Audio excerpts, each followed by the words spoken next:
El verdadero amor a Dios, por Jonathan Edwards.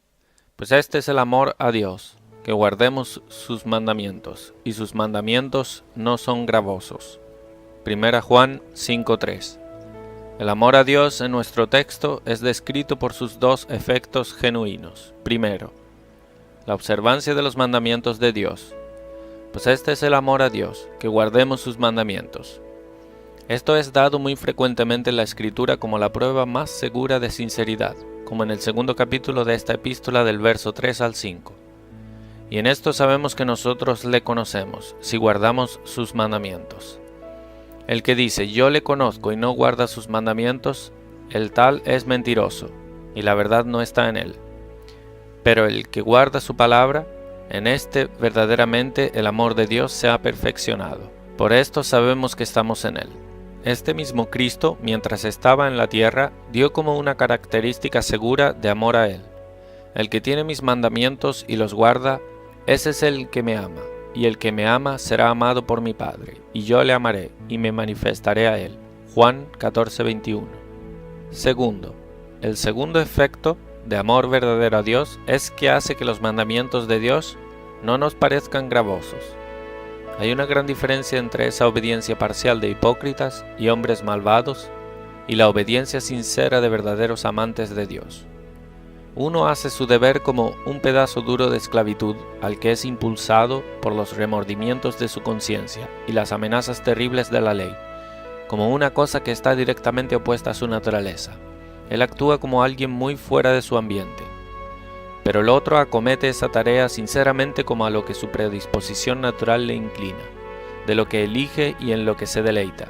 Es vivo y activo en ello. Está preparado para eso como alguien que es enseñado por Dios, ya que se deleita principalmente en este asunto, no tan extraña e incómodamente como el malvado, sino como alguien que encuentra, que respira aire adecuado a su naturaleza.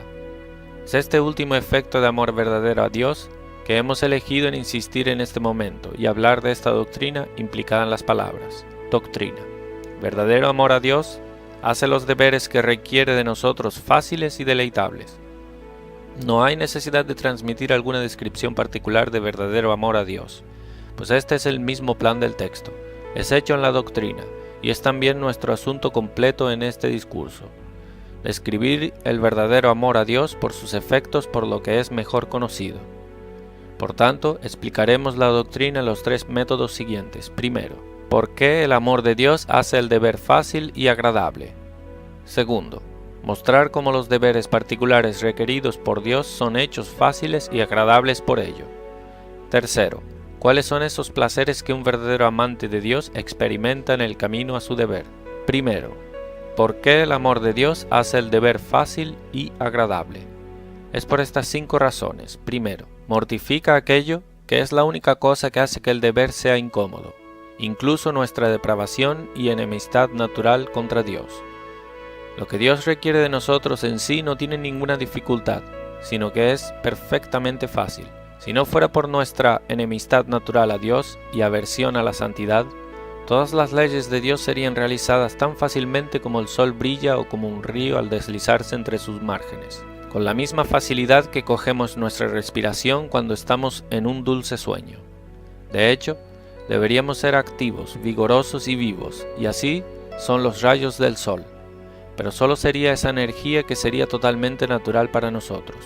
Ahora, de hecho, debemos trabajar, pero ¿qué es lo que tenemos que trabajar? Es luchar contra nuestras corrupciones, y eso es todo. Pero luego no deberíamos tener ninguna corrupción contra las que luchar. Dios no requiere de nosotros nada que de sí tenga algún dolor o fatiga. Es solo venir y tomar del agua de la vida gratuitamente. Es solo estar dispuesto de corazón, a ser hecho verdaderamente feliz con una felicidad santa y celestial. Meramente levantarnos y abrir las puertas de nuestras almas a Jesucristo. Es la suma de todo lo que es requerido de nosotros. Esto es lo que a los hombres naturales les parece tan sobremanera difícil. Esto es por lo que millones de personas van al infierno, en vez de realizarlo. No que haya alguna dificultad real en estas cosas en sí. No más dificultad que hay para un mendigo, cuando le es ofrecido tesoro, extender su mano y cogerlo. Pero aún así, Este mendigo, si tuviera una gran enemistad y odio hacia el dador, podría alegar que es sobremanera difícil, con la misma razón que el hombre natural puede alegar la dificultad de la religión. Pero ahora, el amor a Dios remueve este obstáculo, pues más ciertamente el amor a Dios y el odio a Dios no puede ser predominante en el mismo corazón. Cristo Jesús, en regeneración, le da al cuerpo del pecado o a la enemistad a Dios tal golpe en la cabeza que nunca se recuperará, sino que yacerá muriendo por grados hasta que caduque completamente.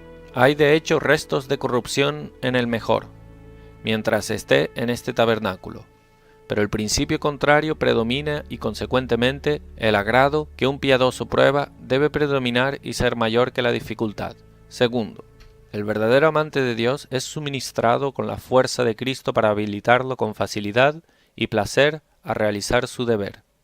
Somos tan débiles, especialmente desde la caída, que no podemos hacer nada por nuestra propia fuerza, sin la fuerza de Jesucristo. Estaremos lejos de correr la carrera cristiana y combater la guerra cristiana con facilidad y deleite, si no fuera por la fuerza que Él proporciona. Cristo los lleva de la mano, y esa es la razón por la que corren con tal deleite. Mientras que si nos dejara, en vez de correr, ellos inmediatamente caerían y se quedarían desamparados como un niño débil. Tercero, la tercera razón por la que el amor a Dios hace que el deber sea fácil y agradable es porque, al obedecer los mandamientos de Dios, ellos hacen lo que es muy agradable a quien ellos aman. Todo el placer del amor consiste en agradar a la persona amada. Es la naturaleza del amor despertar y provocar un deseo intenso para agradar, y ciertamente debe ser un placer muy grande tener deseos intensos satisfechos.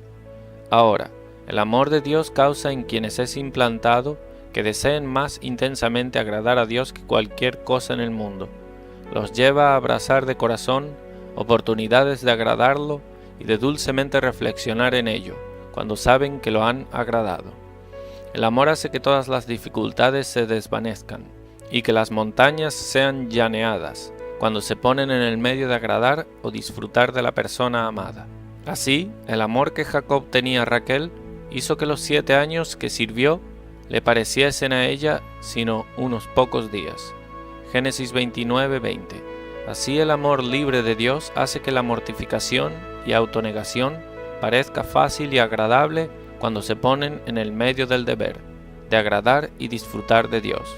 Cuarto, porque por eso ellos promueven el honor de Dios. El amor necesariamente nos lleva a desear el honor de los que amamos, y a deleitarnos en honrarlos y regocijarnos cuando son honrados, especialmente cuando nosotros mismos somos el medio. Quinto, la quinta y última razón por la que el amor a Dios hace que el deber sea fácil y agradable, es porque por eso se vuelven como Dios. Este es otro efecto del amor. Hace que el que ama se deleite en ver las perfecciones de la persona amada imitadas en sí mismo y en sus propias acciones, y especialmente el amor de Dios es de esta naturaleza. El alma, habiendo tenido un descubrimiento de las glorias de Dios hechas a ella y habiendo sido encantada por eso, es transformada en la misma imagen de gloria en gloria, de modo que pueda ver la imagen de esas bellezas amadas y excelencias reflejadas en sí mismo. Esto debe necesitar ser muy deleitable para el alma santificada, y debe llevarla a deleitarse en actuar santamente al actuar, y en conformar su vida a la palabra de Dios, y a sus santos mandamientos, que no son sino una transcripción de la santidad de la naturaleza de Dios, y de nuevo, para transcribir esta transcripción en su propio corazón y de su corazón a su vida. Así hemos dado las razones por las que el amor de Dios hace que el deber sea fácil y agradable. Procedemos, en siguiente lugar, a mostrar cómo, segundo, mostrar cómo los deberes particulares requeridos por Dios son fáciles para los que aman a Dios. Aquí no podemos quedarnos en insistir mucho en todos los muchos deberes del cristianismo, pero primero, los deberes internos que Dios requiere son fáciles y agradables para los que aman a Dios, pues el amor a Dios en sí es una fuente de donde fluyen todos los otros deberes internos y gracias. Y cuando esta gracia es obtenida, todos los otros, arrepentimiento, resignación y humillación, esperanza, caridad, etc., el ejercicio de estos, en meditación, se derivan naturalmente y fácilmente de sí. Qué agradable es menester que una fe viva levante nuestras mentes por encima de la tierra y lleve al alma a un prospecto deleitable de los misterios y maravillas gloriosos del mundo celestial. Da a uno un prospecto, o mejor, es en sí un prospecto, de las glorias del gran Creador de todas las cosas, las bellezas de su amado Hijo, y una visión de las glorias de la Jerusalén celestial, descendiendo del cielo de Dios, teniendo la gloria de Dios y su luz como una piedra más preciosa, como una piedra de jaspe, clara como el cristal. Qué agradable debe ser eso que hace que las glorias del cielo en alguna medida estén presentes, pues la fe es la sustancia de las cosas que no se ven. Qué fácil debe ser resignarse a la voluntad de Dios. Este deber nos libra de toda forma de intranquilidad. El significado de resignación es ser libre de inquietud, por la comprensión de la bondad y fidelidad de Dios en esa esperanza.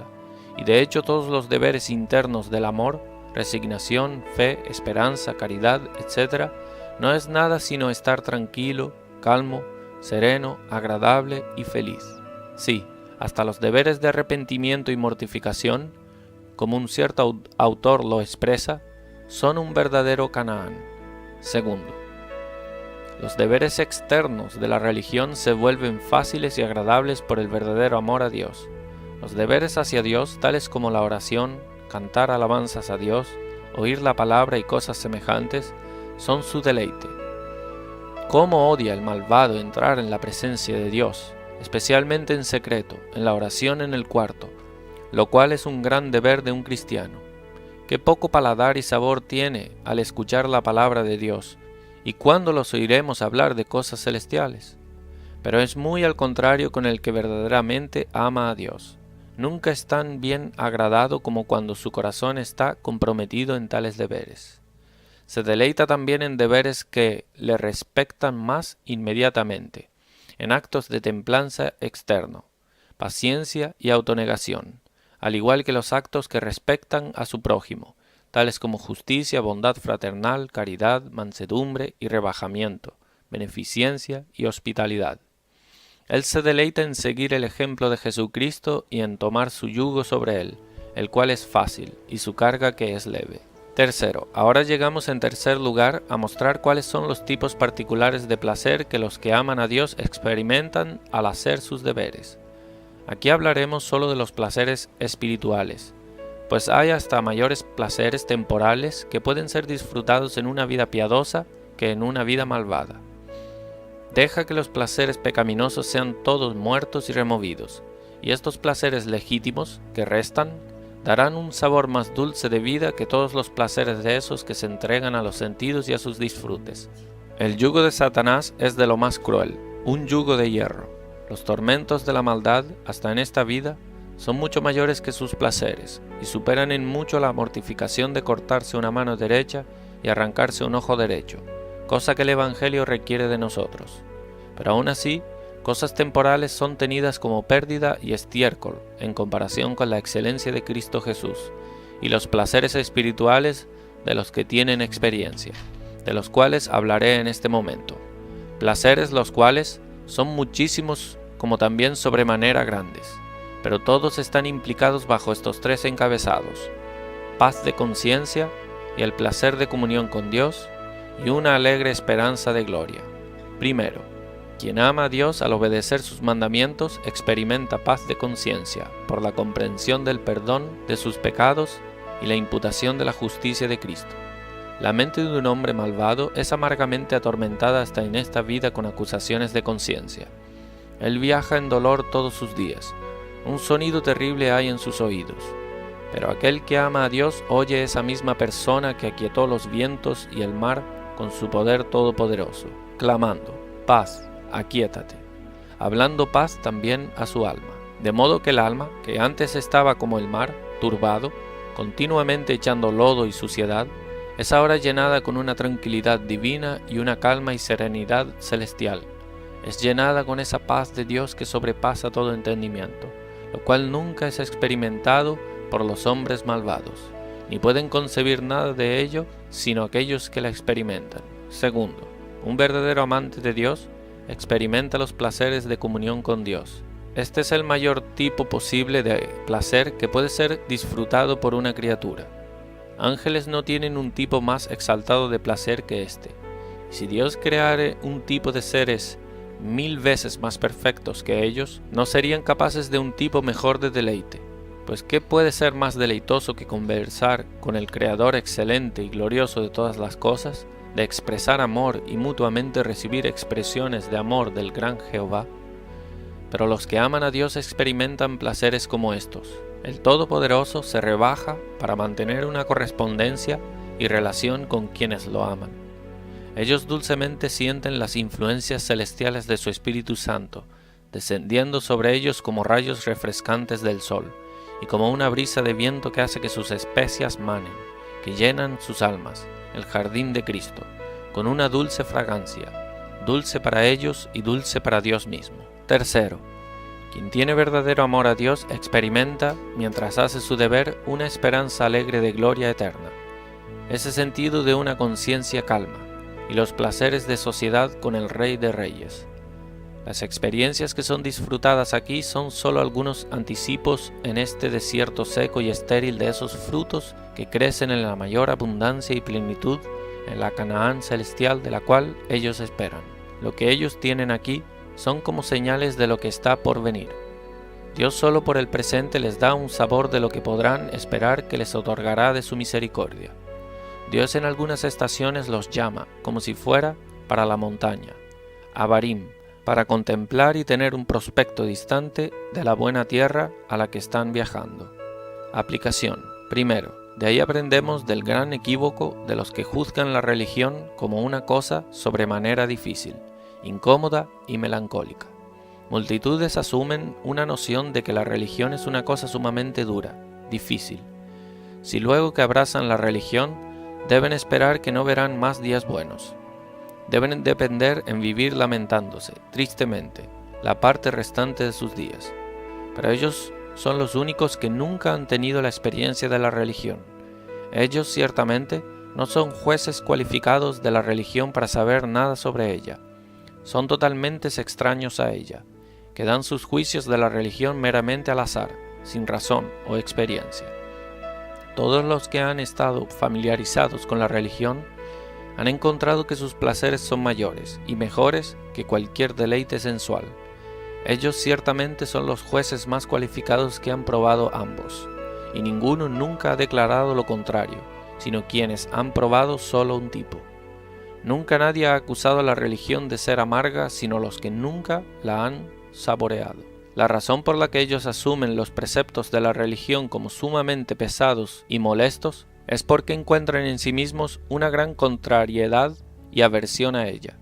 Está directamente contraria a sus pecados y corrupción, pero si alguna vez el amor de Dios, el principio contrario, es infundido en sus almas por el Espíritu de Dios, sus corrupciones serán mortificadas y la dificultad cesará juntamente. Una gran razón por la que la religión es juzgada como melancólica es porque no tiene tendencia a la risa, pero más bien a removerla. Pero eso no es ningún argumento para el placer de la religión, pues el placer que surge de la risa nunca es grande, es solo ostentoso y externo. Esto todos lo saben por experiencia. Hasta el mayor tipo de placeres mundanos en sí no causan risa. Los placeres de la religión causan una sonrisa claramente por encima de la risa, y más bien tiende a hacer que el rostro brille en vez de enroscarse en una mueca. De hecho, los placeres de la religión, cuando en sus alturas, hace que haya una sonrisa alegre, dulce e inexpresable en el semblante. Y el motivo por el que la religión no es siempre atendida con tal sonrisa es porque tenemos demasiados pecados para lamentarnos y apenarnos, pero el arrepentimiento en sí es atendido con placer como hemos mostrado. Segundo, uso de prueba. Esta doctrina nos da una ocasión y nos orienta a cómo examinar y probar nuestros estados. Si es verdad siempre que el efecto del amor a Dios que sus mandamientos no son gravosos, entonces para saber si amamos verdaderamente a Dios o no, debemos examinar si los mandamientos de Dios nos son agradables o gravosos. ¿Establecemos la religión como una tarea dura o como nuestro deleite y placer? ¿Es la corrupción hasta ahora matada en nosotros para que obedezcamos los mandamientos de Dios con placer? Cristo dijo que era su comida hacer la voluntad de su Padre. Es nuestra comida también si tenemos un verdadero amor a Dios en nuestros corazones. Que todos se pregunten en qué ponemos más deleite, o a cuál le damos más importancia, a los placeres de la religión o a algún tipo de placer sensual. Pues si damos más importancia a cualquier cosa, sea comer o beber, posesiones terrenales, o la conversación con amigos, o cualquier otra cosa aparte de la religión, comunión, oración, meditación santa, lectura o escuchar la palabra de Dios, no tenemos el amor de Dios en nuestros corazones. Por tanto, que cada uno sea crítico en examinarse en este asunto. ¿Es fácil y agradable para ti hacer los mandamientos de Dios porque por ello haces lo que es bien agradable a Él? ¿Es tu deleite realizar lo que Dios ha mandado porque tú por ello lo honras y actúas como y eres conformado a Él? Si verdaderamente experimentas estas cosas en ti, ciertamente el amor de Dios es perfeccionado, pero si no, estás en la hiel de amargura y en prisión de maldad.